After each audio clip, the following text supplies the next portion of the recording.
Bonjour tout le monde, on se retrouve aujourd'hui. 2 gigaboîtes. Une boîte contenant une série d'expansions, c'est sûr, parce que là je sais qu'est-ce qui est à l'intérieur. On voit que c'est du Cool Mini or Not. Et en fait, c'est indiqué aussi sur le côté de la boîte. Et on a une boîte de base. Donc tout simplement, je vais mettre la boîte en dessous donc, de la caméra et on va y aller package par package tout simplement. Donc, la première boîte. Donc, qu'est-ce que, en fait, les deux, qu'est-ce que ça inclut? C'est en fait le pledge complet. Je ne me rappelle pas comment ça s'appelait exactement.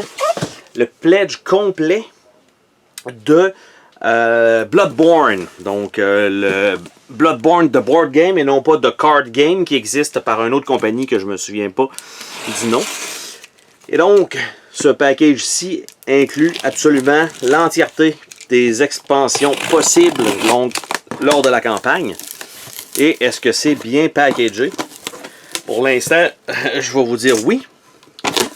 Hein? On s'entend que c'est quand même bien. Et on commence avec une première petite boîte. Bloodborne, The Board Game, Mergo's Loft. Et on voit que c'est un produit licencié PlayStation parce que ça appartient à Sony, cette licence-là. Désolé pour le mouvement de caméra. Et donc, première petite expansion. Donc, ça ici, je mets ça de côté. Par la suite, on a The Blood Moon Box. Donc, un peu, je vais avancer ça un petit peu comme ça. Pour que vous puissiez voir. Donc, on voit ici The Blood Moon Box. Qu'est-ce que le Blood Moon Box exactement? Expansion, encore une fois, qui contient les exclusifs Kickstarter. Tout simplement. Donc, ça va être ça qui va être inclus dans cette boîte-là. Par la suite, le Dungeon Calice. Donc, le calice. Donc, le Dungeon. Comme ça. Donc, ça va être encore une fois un paquet de figurines, paquet de tuiles, paquet de cartes. Donc, on a ça en supplément. Et au fond de la boîte, caché, ben pas caché, mais on a le jeu qui est retenu par des morceaux de styrofoam, ce qui est franchement bien. Donc je vais envoyer ça comme ça. Je vais essayer de pas tout briser en sortant cette boîte-là qui a l'air être... Elle est un peu loin, selon la position que j'ai. Je veux pas tout arracher non plus. Je vais tenter de pencher ça. Non, je pourrais pas. Je pourrais pas. Je vais me mettre un peu sur le côté. Pas de panique.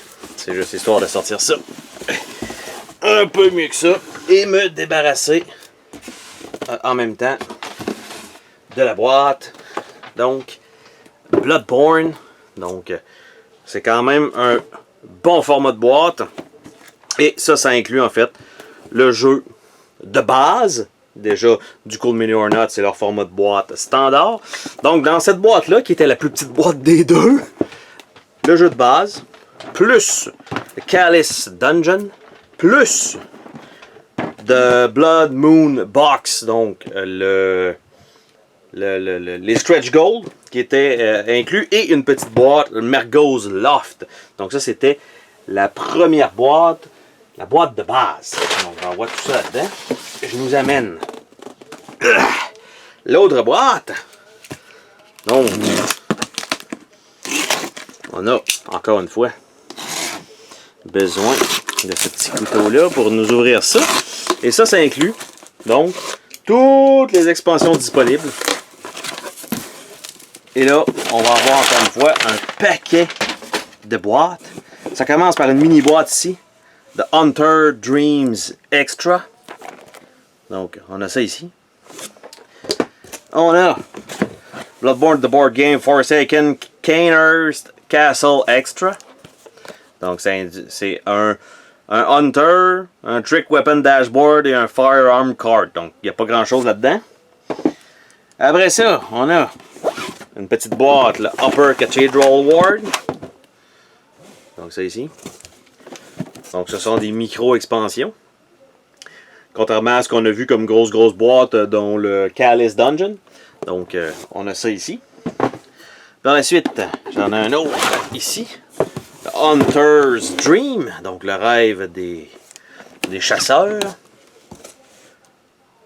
Donc encore une fois, paquet de contenu. On a un autre ici, qui est Byrgenwerth. Donc ça ici. Un autre petite boîte, qui est Yahargul Unseen Village. Donc, encore quelques monstres et tout ça. Donc, tout ça sont des trucs qui vont s'ajouter dans la campagne. Qui va être, d'après moi, hein, ça va être assez long de faire le tour de toutes ces boîtes-là lorsqu'on va les ouvrir. Par la suite, le Forsaken Canehurst Castle. Donc là, on ne le voit pas super bien parce que je suis quand même assez proche de l'écran avec la boîte. Mais on a encore une fois du contenu. La première petite boîte blanche correspondait à ce package-là. Et dans le fond de la boîte, nous avons le Forbidden Wood. Donc les bois interdits. Donc ça va être un paquet d'animaux qui va être là-dedans. Et est-ce que c'est tout ce qu'il y avait? Est-ce que c'est juste ça qu'il y avait? Ben oui, c'est tout ce qu'il y avait dans cette boîte-là. Pas grand-chose finalement, hein? Donc si je tasse ça sur le côté et qu'on regarde qu'est-ce qui était dans cette deuxième boîte-là, on avait The Forbidden Woods. On avait le Forsaken Canehurst Castle avec sa micro-expansion extra ici. Donc je vais le mettre comme ça ici dans la présentation. Que ce soit beau. Et voilà. Donc on avait ça. Par la suite, on a la petite boîte Yahargul Unseen Village. On a le Hunter's Dream. Donc, qui est là. Je pourrais le monter comme ça. Donc, le Hunter's Dream avec Hunter Dreams Extra. Donc, ici, que je vais mettre comme ça. On le voit encore. Parfait. Par la suite, on a le Hopper Cathedral Ward. Et, je continue de monter avec cette pile-là. On avait aussi Byrgenwerth. Et, en même temps, on a le jeu de base, Calis Dungeon, la boîte de Stretch Goal et Mergo's Loft. Donc, en tout et pour tout, ça fait encore une fois un bon paquet de contenu. On se dit à la prochaine pour une autre vidéo. Salut tout le monde! Oh, attends, pars pas de même. Je veux te remercier d'avoir regardé la vidéo. N'oublie pas de t'abonner si ce n'est pas déjà fait. N'hésite pas à laisser un commentaire sur la vidéo, ça me fait toujours plaisir de te lire. Tu peux laisser un petit pouce bleu vers le haut, juste ça, ça fait ma journée. Je t'invite également à visiter mes autres chaînes et à visiter mon Patreon. Merci pour ton soutien.